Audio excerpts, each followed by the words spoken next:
let's get to your story. Sure. Tell us about you did a joke because you got a visit by the Department of Homeland Security because of a frickin' joke you did. Yeah. So go ahead. Sure. Okay. So basically the context of this whole bit is that I'm from Texas. I'm half Mexican. My mom's blue-eyed, blonde, white lady. My dad's brown. That's why I look like this, right? And so I've got a big mixed family. I'm from a place close to the border. ICE is a real thing in my life. It's a thing that is, an issue to me.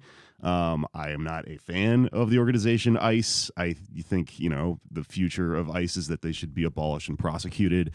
If you've followed what's going on with them at all, it's terrible that children are dying in their custody.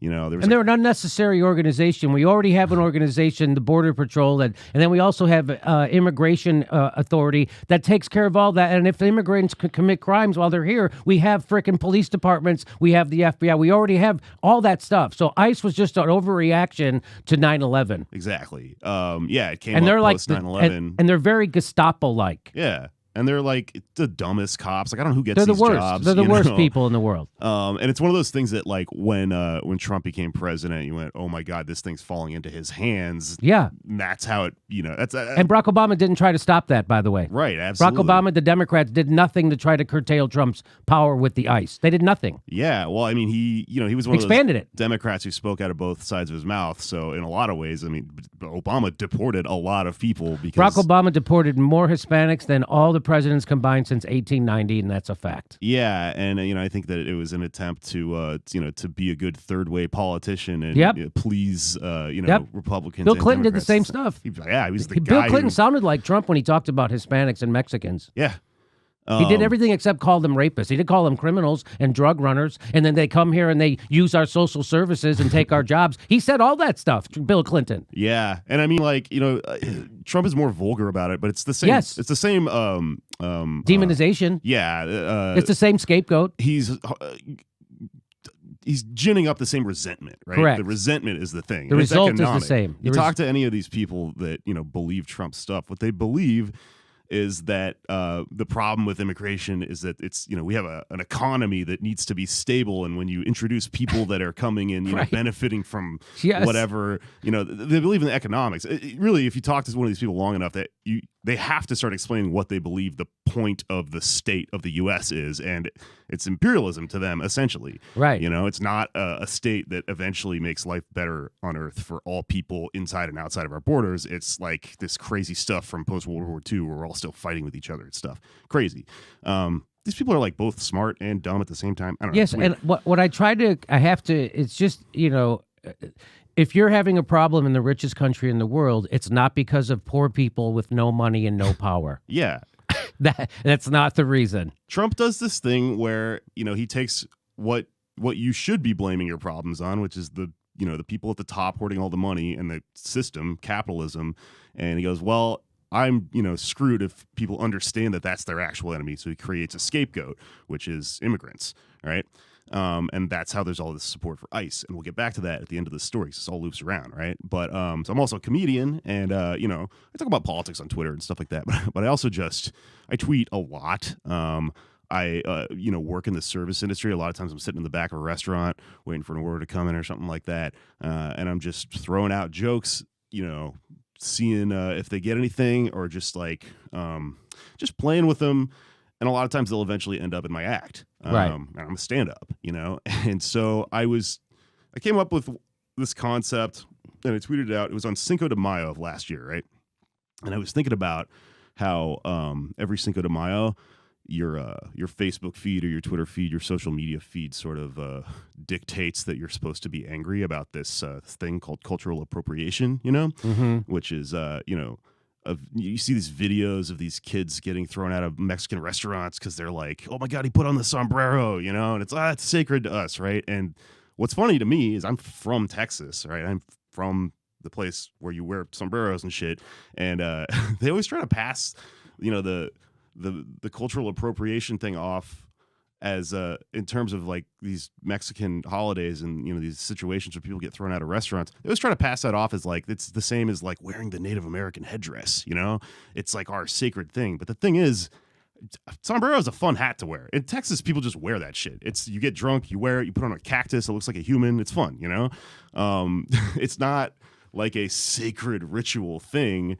But it gets people's hackles up. You can create a narrative where people are like, what are they doing? And to me, it's just like, it's very silly. It's like this content is obviously cynically derived in order to generate clicks. You mean people being upset about the cultural appropriation of things like sombreros and Cinco de Mayo? Yeah.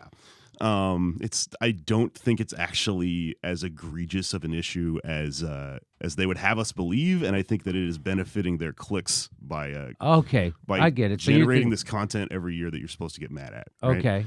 No one actually cares if you wear the hat. It's a fun hat, right? Okay. And so you tweeted out. So I was thinking about this, and I was talking to a friend of mine, and I was like, this is so weird that like we still have these like arguments online about like who gets to wear what shirt while like Trump is out there.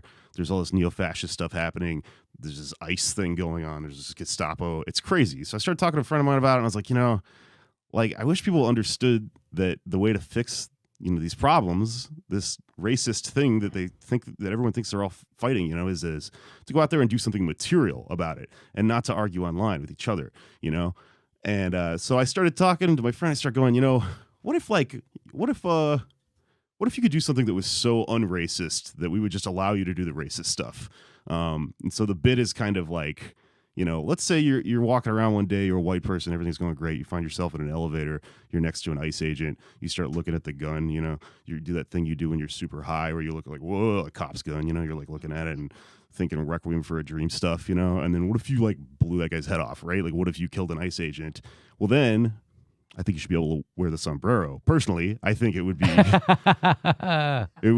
okay, if everyone knew, oh no, that person's actually fighting like real racist shit out there, we'd probably let you get away with wearing the hat is the kind of bit. And so from there, what I did is I constructed sort of like a refillable bit where, the bit is like, and then really honestly, by this logic, the more ICE agents you were to take down, the more racist the stuff you're allowed to do would get because you're banking so much like karma on this, right? So you get like a certain amount of credit if you do these anti-racist stuff, and one of the things you could do to get credit is fight ICE. Yeah, and so it's just like a silly hypothetical thought experiment, where you're going like, yeah, if you waged this personal war against ICE and you like destroyed this organization, then you could probably get away with being like really racist just in your day-to-day life. Like you could probably wear like a big airbrush Looney Tunes copyright infringement t-shirt with the old English lettering on it, and it's 2 dates. It's the year your cousin was born and the year he died, and you're like some white guy named Todd. Normally that would be really offensive, but everyone would be like, no, that guy's cool. He's fighting on behalf of Mexicans. We don't care. He gets to wear the shirt, right? Okay. So it's a refillable thing where the joke was going to be that's kind of an uncomfortable joke to tell. Yeah. And then it just keeps going and going and going, and it's it's honestly. So can you find the tweet and send it to me so I can put it up? They took it down. Oh, they made you? Did you take a screenshot of it? It's definitely, I can Google it and I'll find it. There's definitely screenshots of it, but the tweet itself I can't embed because eventually Twitter took it down. Okay. It was just I was throwing around a bare bones bit, and honestly, the more I've told this story, the more I've thought about it, it's really similar to a Chappelle bit. I think I was kind of biting his structure a little bit. He had this joke on one of his specials about like, what if there was like a superhero in your city who saved all these people, but he raped sometimes, right? And then the joke is like, well, how many people does he save to make it okay that he raped someone? And that's the joke. So right? That was the joke. So what was can you remember the exact wording you had in your tweet? I think it was like something along the lines of like, here's how Cinco de Mayo works in like 2018. If you kill an ICE agent, guess what? You're allowed to do cultural appropriation or something like that. Okay. And then it goes on and on and on and on and on. And so then the reason, so that you just did it as a tweet and whatever, you get a knock on your door. Yeah. So the next day, right? 6 de Mayo. Keep track here. I wake up. There's someone banging on my door, right? And I live in a loft in North Brooklyn. I don't have a peephole. It's like a weird you live in art situation where you Right. make your podcast studio and your t-shirts and all this stuff in there. It's kind of a warehouse. So, and no one ever knocks on my door. The only person who ever knocks on my door is the guy who fixes the toilet, right? Okay. So he's banging on the door and he bangs on it like a damn cop. So I wake up. What groggy, time? Probably like noon or something. Oh, okay. Okay. I went out, saw a show the night before. And so he's banging on the door, and or I thought he was banging on the door. I open it because I don't have a peephole, right? Yeah. I open it. 4 Homeland Security agents, right? They got the badges out and everything. They got like cameras and stuff, and they're like, "Are you Jake Flores?" I go, "Yeah," and then pretty quickly I figure out like You figured out that it was because of your tweet. I was like, "Oh, I think I know what you're here for," right? Really? You put it together that quickly? Yeah, I mean, I've heard about stuff like this happening before. Really? Yours was the first case I had heard of. Well, since this has happened, I've had a lot of people like send me their stories. Oh, no kidding. And they go. I mean, it's crazy. Like they clearly don't know what they're doing because they clearly don't know what they're doing. Just going so because around, just reading your story. So tell me what happened. So you let the guys in, and what keeps happening? Yeah, I don't remember if I let them in or if they just stuck a foot in the door or whatever. And I don't know what I would do if it happened again, because like people will tell you all the time, especially libertarian types will tell you hold the Constitution up to them and you tell them you can't come in my apartment. Cops, but will didn't just they kill ask you stupid questions? Yeah, they will kill you. And then they'll say you saw him, he had a gun. Yeah, and so I feared for my life. I'm just like, this is happening, and so I tell them, all right, let's go sit down and talk about this. And I live with this artist who has all these like crazy goth things all over the walls and like skulls and baby doll mannequin heads and stuff like that, and looks like a damn 9 Inch Nails video in there. And so like one guy's like taking pictures of all the stuff, and I'm like, no, don't put this in my file that I'm like the Crow, like this is not the person that you're after, right? And then they take pictures of everything, and there's like a guy with headphones on, and he's waving a wand around and all this stuff. And there's the main guy whose job is to engage me. We sit down at a table, and he asks me, do you know why I'm here? And I go, yeah, I mean, I know you. I know why you're here, and I also know that I'm a comedian because you looked me up. Yeah. So I know that this is bullshit, And for whatever reason, there are interactions with police that I've had, and multiple times in my life where I would, most of the time I'm like very respectful because I'm like afraid of them. But I was just in a weird mood, and I don't have anything, when the FBI comes to your house, if you have children, that's terrifying. I bet you might be dragged away from your children. Right. But I'm a dirtbag comedian. Right. There's nobody in my home except for some road comic sleeping on a couch, who has to be in like New Jersey tomorrow. He doesn't care, You're going to drag me away from him. So I'm in this unique situation by being someone who really has nothing to lose, where I go like, yeah, all right, let's have the conversation, And, so they start asking me about it, and they start going, look, it doesn't sound like you're a terrorist, but, this could provoke someone else into doing something. And I start to tell them, and at the time I didn't have, like, I've probably doubled my Twitter followers since then. They honestly kind of made my career, like, if I'm being honest, but I was nobody. And, I was telling them, like, look, I work at a pizza restaurant, all right? My friend answers the phone to the pizza restaurant. We get Pizzagate death threats every single day, okay? And you know who's perpetuating these ideas? Roseanne, Alex Jones, these people. And you're not kicking down their doors, You're not talking to them. So I'm not really buying that you actually think I'm a threat here. Also, it's just so clearly a joke, I know that the story that they're trying to pitch to me is like, well, if one crazy person saw that and then decided to go on the cultural appropriation rampage and wear the sombrero and all the whole getup and everything, the blood would be on your hands. And, hypothetically, whatever, but like that's not going to happen. And that person's already crazy to begin with. Like that, you can't. What did they want from you? I mean, honestly, it seemed like this was it seems like they just wake up and they get an assignment, right? And they're just like, okay, right, let's go get our jollies. We'll go goof for the comedians, see if we can scare them a little bit, and we'll talk about it when we have a coffee afterwards, right? Yeah, and a lot of times the intimidation, I think, is something that's part of their job, right? Where they want me to tell the story. A lot of times, cops want comedians to tell the story, and the story is supposed to be that, oh my God, don't mess with the big boys in blue, guys. You're supposed to be the butt of the joke, Right. But that is not happening here, Right. They tried to try to freak me out about it. They said things like, "Hey, good luck on your tour," because they knew I was going on tour and all this stuff. They made it very clear that I have a file and I'm being watched or whatever. But something really weird happened at the end of the interview, which is that the guy turned to me and he said, "Well, all right, we're, it looks like we're wrapping up. Do you have any questions for me?" And I was like, "What is this, like a job interview? Like, what do you mean? I have so many questions for you, So I asked him, I was like, "Yeah, as if you're offering, I'm really curious about, why you are here on behalf of ICE. What do you think you are defending by coming out here and and talking to me about this? What is the role of ICE in your mind?" Because I've had these conversations with the cops before, and that's an interesting conversation.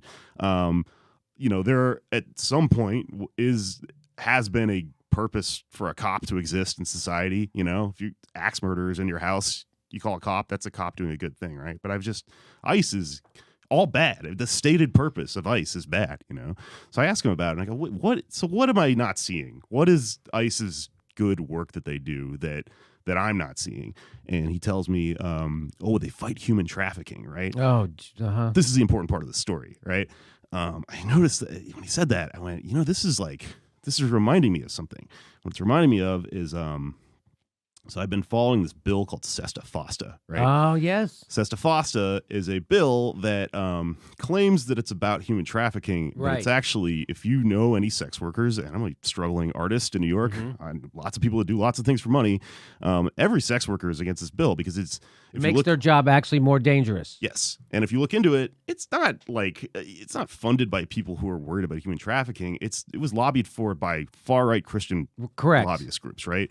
This is actually a counterproductive thing that they're doing. They're forcing sex workers even farther underground and more on the street instead of being able to advertise in whatever newspapers or Craigslist or whatever. Instead of being able to have decent ways to be able to advertise, the government is now taking that away. It's with the Sesta. What are they called? Sesta Fosta, Stop Enabling Sex Trafficking Act, and then Fosta. Yeah, stands and for so something similar, right? it's actually have a unbelievably unintended consequence. It's making it worse for those workers. So you say to the guy. Well, so I start explaining Sesta Fosta to him. I go, "Look, this is this thing that people, it's actually funded by these far-right Christian organizations that's actually anti-woman, but they use this scapegoat of human trafficking to sell it to like people on both sides of the coin. Liberals, Seth Meyers, Amy Schumer, they put together a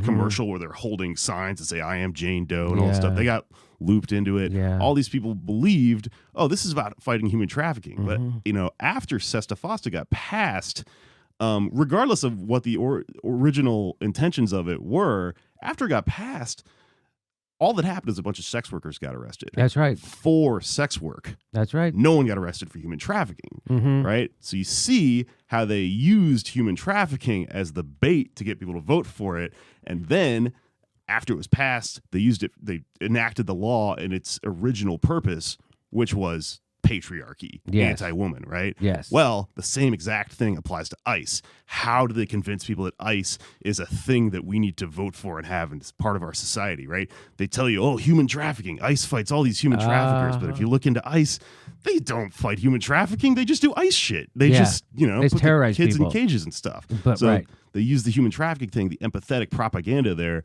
as a way of baiting people into voting for it. But its intended purpose was, ethnic cleansing the whole time. So right? you tell this to this guy from the Homeland Security who's sitting in your apartment because you tweeted out a joke. Yeah. And how does he take this? He says, "What is Sesta Fosta?" I'm like, You know what? They're not sending their brightest to ICE. I'll tell you that. They're not sending their best. Yeah. They're sending their guys who get D's. They're sending their guys who flunk. That's who they're sending. I'm sorry. I'm just making fun. No. I was going to say the same thing. I was looking at him and I was like, but you're the Homeland Security. You're the human trafficking trafficker police. guy. Like, this is your job. How am I explaining this to you? Right. And he either was playing dumb to try to draw information out of me. A lot of people will tell you, oh, these guys are playing 4D chess. It's that whole thing. Yeah. But I got to be honest with you. I know government workers, man. They're dumb as they come. He's just a cog in the machine, I think. Yes. So my takeaway was that they're at once terrifying in their ability to come find you and also completely inept in, Correct. why they think they're doing what they're doing. Correct. Wow. So what has been the upshot of this? Have you had any more encounters with them? Has it helped your career? I mean, I absolutely capitalized on this. If the government's going to fuck with me, the first thing I'm going to go do is tell a story, because especially that part of the story, the human trafficking thing, I think is important. Yeah. I think I gleaned something from it, but it's also just a funny story. It is. I mean, I immediately went and talked to Catherine Krieger at Splinter, and then, did Chapo about it and did some other shows. And, I mean, simultaneously, I thought, well, I can sort of spread some awareness about this. And then also, I am an anti-capitalist, but it's because I have to work within capitalism. So if I can advance my career in some way, I don't feel any moral obligation not to. This absolutely helped things, pop off for me in a very uncynical way, I think. I mean, I didn't trick anyone with this story. I told the story and people went, holy shit, I agree. And then, you didn't do it trying to provoke a trip from the Homeland Security to your house or anything. Yeah, no. Right. This wasn't, you weren't like Jorge Ramos trying to get arrested in Venezuela, right? Yeah. No. I mean, it just happened and just made lemonade out of it, And I mean, they've got they released a statement on me, I think, at some point. I have a friend who's a journalist who's very into the Freedom of Information Act, and he's been trying to track down the documents about the report about my my incident. Have you tried to get your file from the FBI? That's called a FOIA request, Freedom of Information Act. Yeah. FOIA. This guy Ken Klippenstein has. Yeah, I know Ken, who he is. Sure. Been sort of. Did he get it? I don't think yet. I'm not sure. He seems like he's constantly trying to. I guess you have to know how to. I don't know how to get a FOIA. I don't know. I'm sure there's ins and outs and tricks. Yeah, he's like good at that. That's like at his thing or whatever. So he hit me up about it, and I said, yeah, let's try and get it. But so far no luck. I haven't really thought about it in a little while.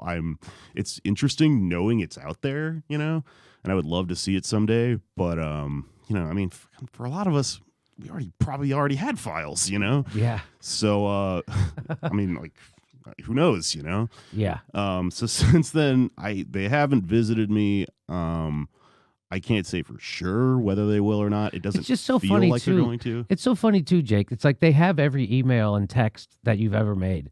Yeah. They have, so they could just check that and know if you were up to anything. And I'm sure they did probably, and they still wanted to visit you. Yeah. I mean, we have we grew up making fun. You're much younger than me. We grew up with Yakov Smirnoff making fun of Russia and their security state, which meant that they were always being listened to by their government and being spied on. That's exactly what we have today, and we're doing it in the guise of fighting that thing. Yeah. Isn't that's so when fascism comes to America, it will look like anti-fascism, and that's what we're living in. We're living in fascism, and it's designed, it's the Patriot Act. No, that's the Fascist Act. Yeah. We're announcing our dates for 2019. We're going to Ventura Comedy Club, March 31st, Tempe, Arizona, Austin, Texas, Portland, Chicago, and lots more. Go to jimmydorecomedy.com for a list of all our dates and live shows. And please become a patron. We give you hours of bonus material. And please make sure you're subscribed. Even if you think you're subscribed, they unsubscribe people every day, and you might be one of them. Check to make sure you're subscribed, and then you have to click the bell twice so they send you a notification when we drop a video. Thanks for your support.